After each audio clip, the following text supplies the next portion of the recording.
આજે ચૂંટણીનું પરિણામ હતું. 10માંથી 6 બેઠકો પર આજે ખેડૂત વિભાગની ભારતીય જનતા પક્ષ પ્રેરિત પેનલ સહકાર પેનલના ઉમેદવારો જીત્યા છે.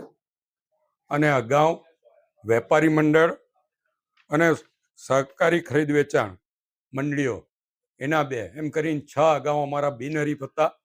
આ રીતે 16માંથી 12 સભ્યો ભારતીય જનતા પાર્ટીના ચૂંટાઈ આવ્યા છે. અને પહેલી વાર ડભોઈ એપીએમસીમાં ભારતીય જનતા પક્ષનો ભગવો લહેરાયો છે.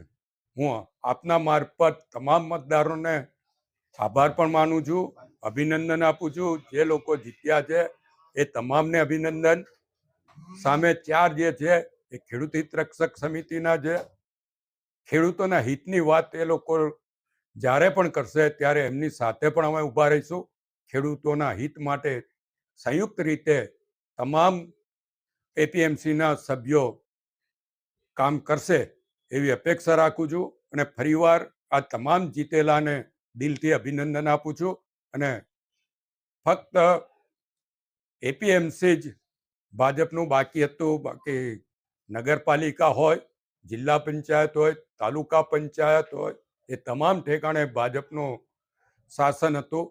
એપીએમસી એક બાકી હતું. આજે એપીએમસીમાં પણ ભાજપનું શાસન સ્થાપિત થયું છે. ત્યારે હું ડભોઈ નગર, ડભોઈ તાલુકાના તમામ નાગરિકોને દિલથી અભિનંદન. આ જ રીતે ભારતીય જનતા પક્ષ સાથે રહીને આપણે આ વિસ્તારના વિકાસમાં સૌ સાથે મળીને આગળ વધીએ એ જ અભ્યર્થના.